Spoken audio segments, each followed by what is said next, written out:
Hey guys, magandang umaga, magandang hapon, magandang gabi sa mga kayo nakatira ngayon. So tayo ngayon naglalaba. So araw ng kalayaan ngayon, June 12. So palayain muna natin si Mrs. sa paglaba. Tayo muna.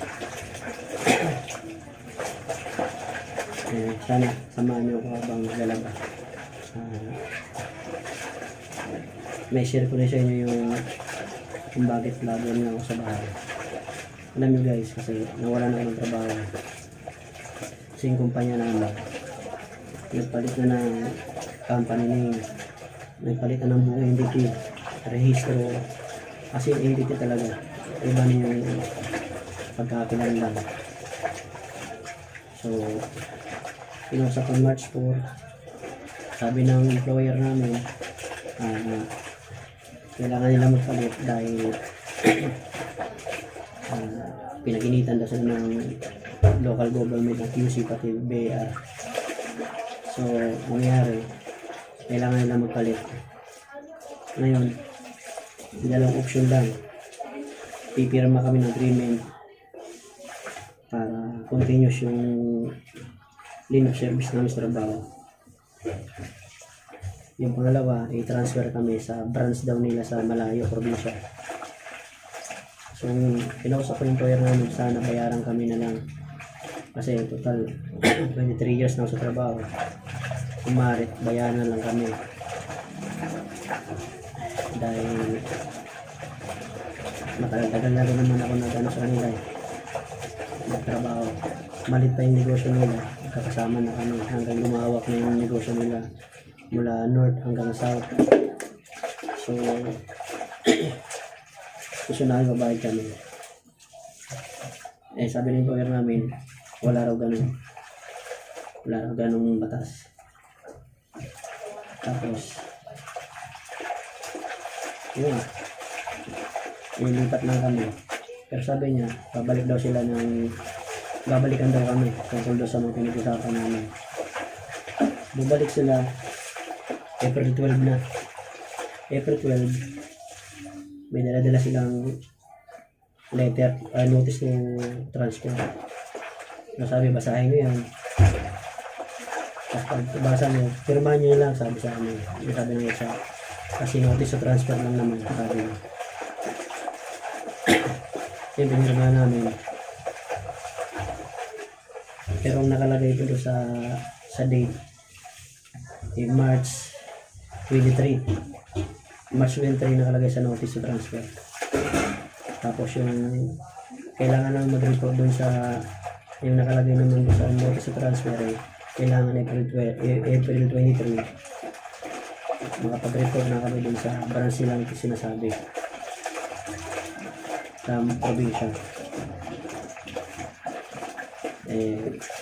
Pero bago pa yung natapos usapan namin, pinatawag kami. Sabi kailangan daw namin gumawa ng notice to acceptance letter. Ibig sabihin pala nun, tinatanggal namin yung notice to transfer. So kinabukasan, pina-decide ko yung kasama ko na pumuntahan doon sa probinsya kung saan yung sinasabi ng branch. Pinuntahan niya, nagtanong siya sa guard. Sabi walang ganung kumpanya dito, walang ganyang pangalan. Ngayon, nung nagtanong sa guard, pumasok pa rin sila sa loob para magtanong doon sa kung saan nakalagay yung pistol. Yung sinasabi nila. May nagtanong doon, may nakita silang vape shop doon. Tinanong kung yung may-ari ba nito, yung may-ari ng amo namin. Yung sabi, hindi, akin ka. Ano sabi ng may-ari. Kaya pati yung contact person doon ayaw sumagot sa text, ayaw sumagot sa tawag. Kaya nag-decide kami, kinabukasan, gumawa kami ng non-acceptance letters na.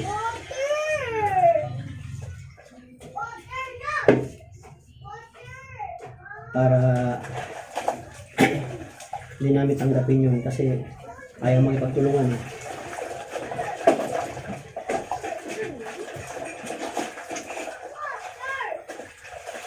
Tapos yun nga, nag-file na kami ng sa Dole, sa Sena muna.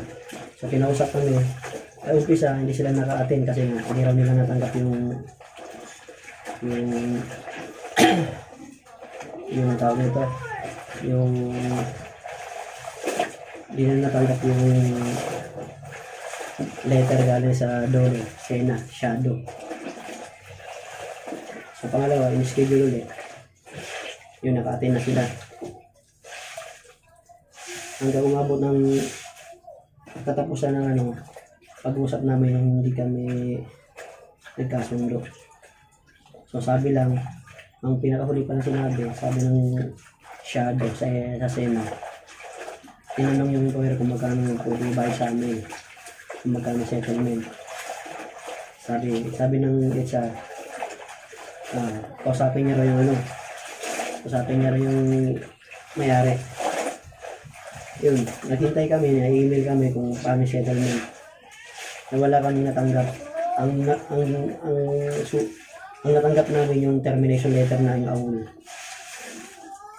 Kaya nanghingi na kami ng tulong para So nakahingi naman kami ng tulong sa Kamanggagawa Party List para samahan kami sa NLRC para mag-file ng formal complaint para sa illegal dismissal na o constructive dismissal. Sana nga makamit namin yung kasi hindi biro guys, 23 years na ako sa serbisyo. Inausap ko naman sila na sana bayaran namin. Ayun. Kaya kami. Kaya sunod na araw, magpapile na kami ng sasamahan kami ng staff ng Kamanggagawa Party List. Kay Sir Eli San Fernando. Pati kay Atty. Jen. Sasamahan kami. Sana makuha namin yung narara para sa amin. Yan guys, kaya madalas nakita kami dito lang sa bahay. Wala na ako sa trabaho.